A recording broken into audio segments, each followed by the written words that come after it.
Hello बच्चों, स्वागत है आपका हैप्टिक स्टडी चैनल पे। आज मैं आपको क्लास 7 का साइंस का चैप्टर नंबर 1 पादपों में पोषण कराने जा रहा हूँ। तो आइए हम इस चैप्टर को शुरू करते हैं। कक्षा 6 में आप पढ़ चुके हैं कि सभी जीवों को, जितने भी जीव होते हैं उनको क्या है, भोजन की ज़रूरत होती है। और हम ये भी पढ़ चुके हैं कि जो भोजन के अंदर कार्बोहाइड्रेट, प्रोटीन, वसा, विटामिन, खनिज, ये सब क्या है, भोजन के घटक हैं। भोजन के ये घटक हमारे शरीर के लिए बहुत ज़रूरी होते हैं। इन्हें ही हम क्या कहते हैं, पोषक कहते हैं। सभी जीवों को भोजन की आवश्यकता होती है। पौधे स्वयं के लिए भोजन खुद बना सकते हैं, परंतु मानव सहित कोई भी प्राणी अपना भोजन स्वयं नहीं बना सकते।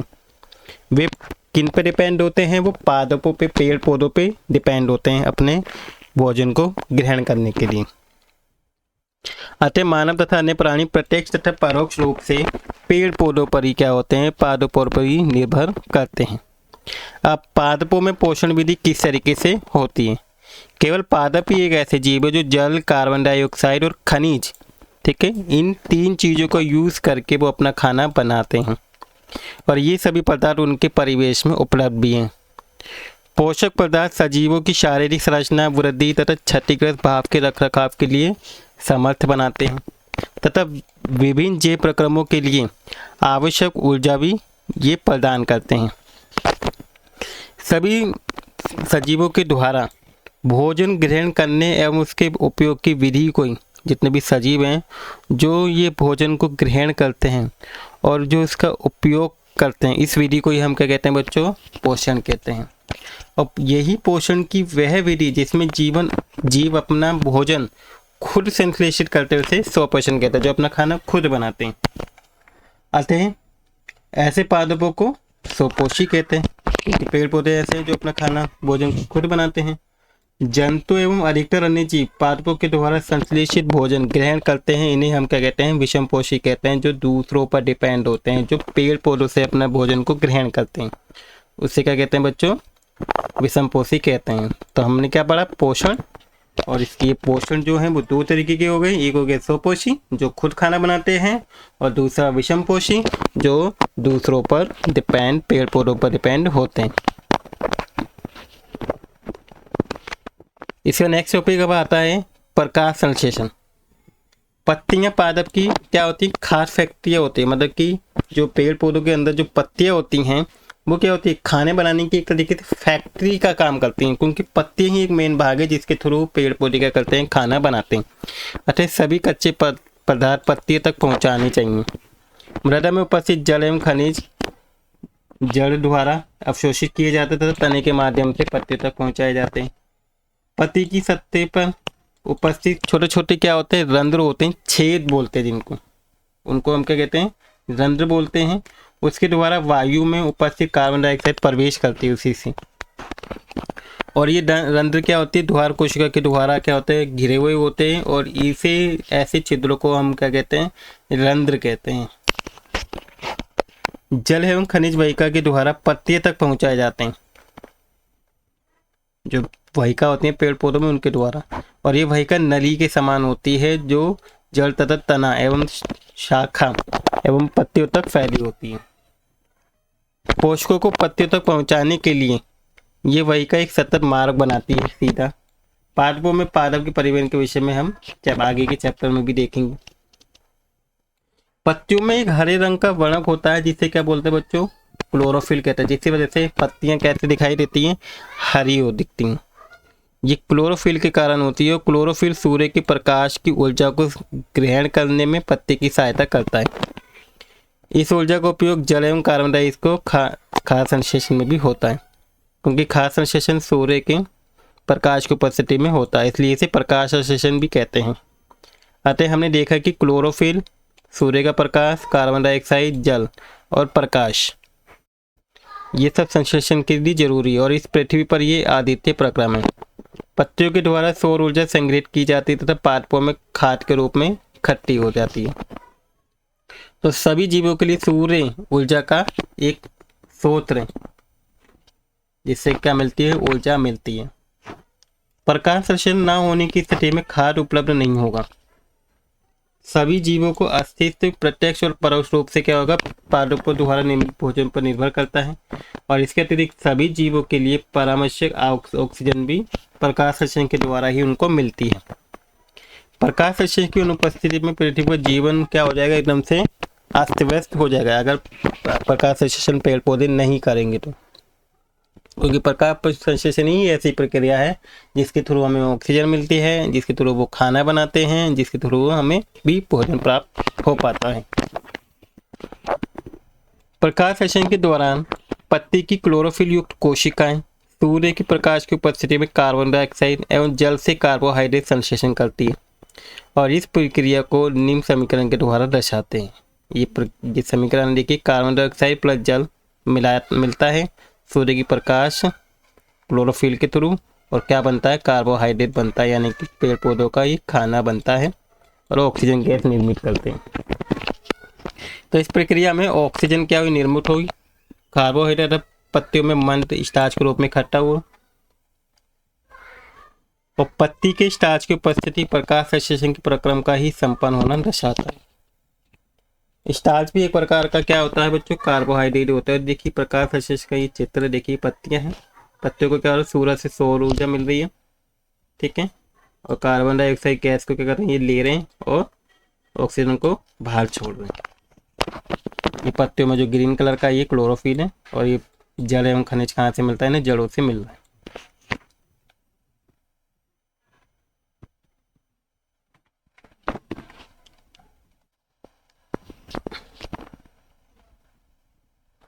इसके बाद एक ही प्रकार के पादपों के दो गमले लीजिए, एक को अंधकार यानी कि अंधेरे में रखो 12 घंटे के लिए और दूसरे को सूरज की रोशनी में रखिए। तो दोनों में डिफरेंस देखिए क्या आता है।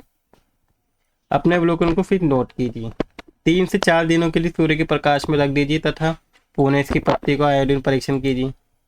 तो हरी पत्ती के अतिरिक्त अन्य रंग की पत्तियों में भी क्लोरोफिल होता है। जो अन्य रंग की पत्तियां होती हैं उनमें भी क्या होता है, क्लोरोफिल पाया जाता है, परंतु इन पत्तियों में उपस्थित लाल, भूरे तथा अन्य वर्ण क्लोरोफिल के हरे रंग का प्रक्षालन करते हैं अर्थात ढक लेते हैं। इन पत्तियों में भी प्रकाश संश्लेषण होता है।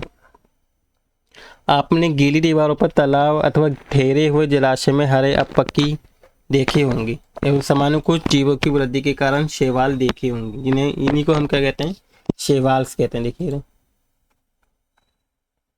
आप ये कल्पना कर सकते हैं कि इसका रंग हरा क्यों होता है। इनमें क्लोरोफिल होता है जिसके कारण ये हरे दिखाई देते हैं। जो शैवाल होता है जिन्हें काई भी बोलते हैं, शैवाल भी प्रकाश संश्लेषण के द्वारा ही अपना भोजन बनाते हैं। देखिए यहाँ पे अलग अलग रंग की पत्तियां दिखाई गई हैं जिनके अंदर क्लोरोफिल पाया जाता है। अब पादपों में कार्बोहाइड्रेट के अतिरिक्त अन्य खाद्य संश्लेषण भी होता है। अभी हमने देखा कि प्रकाश संश्लेषण के द्वारा पौधे कार्बोहाइड्रेट का संश्लेषण करते हैं।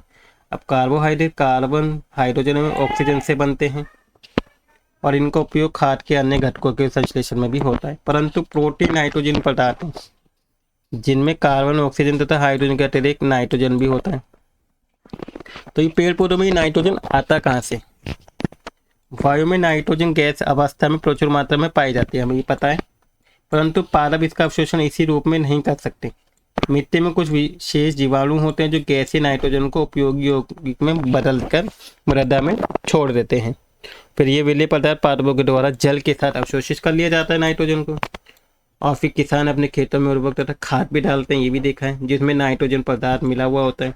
इस प्रकार अन्य संगठनों के साथ पादपों को नाइट्रोजन की जो मांग है उसको पूरा किया जाता है।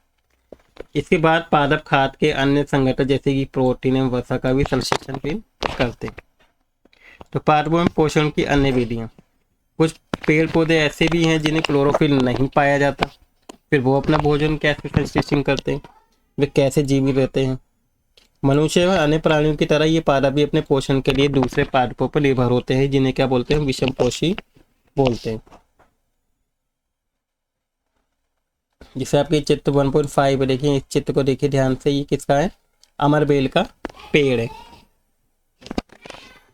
आपको एक वृक्ष के तने तथा शाखाओं से लिपटी हुई रस्सी नुमा पीले रंग की संरचना यहाँ पे दिखाई दे रही है, जो क्या है, चिपटी हुई है।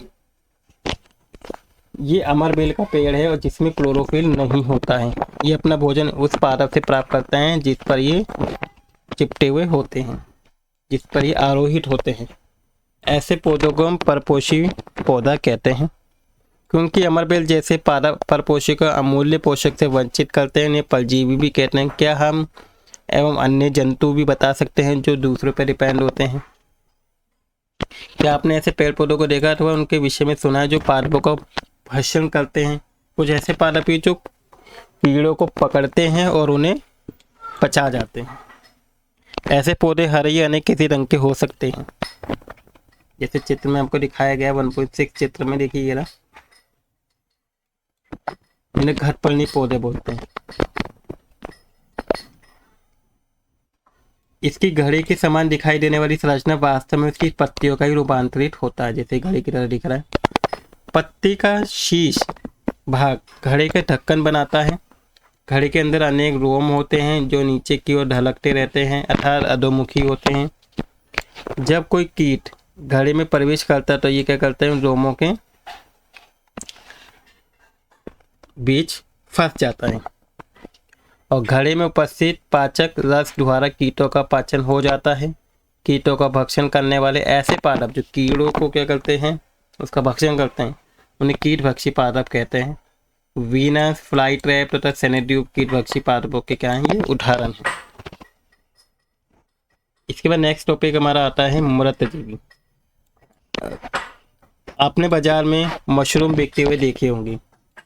बारिश के दिनों में वृक्ष की सड़ी गली टूटी टहनी अथवा तनों या छाल पर छाटे के समान संरचनाओं के गुच्छे भी आपने देखे होंगे। आइए देखें कि जीवन यापन हेतु इन्हें किस प्रकार पोषकों की जरूरत होती है और ये कहाँ से मिलते हैं।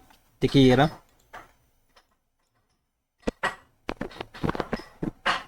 आपके चित्र दिया हुआ है। ये क्या है, कवक फंजाई, इसका ही चित्र है। आपने देखिए क्रिया पे ब्रेड पर एक टुकड़ा लेकर उसे जल में भिगो दें। इसे किसी नम एवं उष्ण स्थान पर 2-3 दिन के लिए रख दें अथवा समय तक रखा रहने दें जब तक कि उस पर रोई जैसी संरचना नहीं दिखाई दे।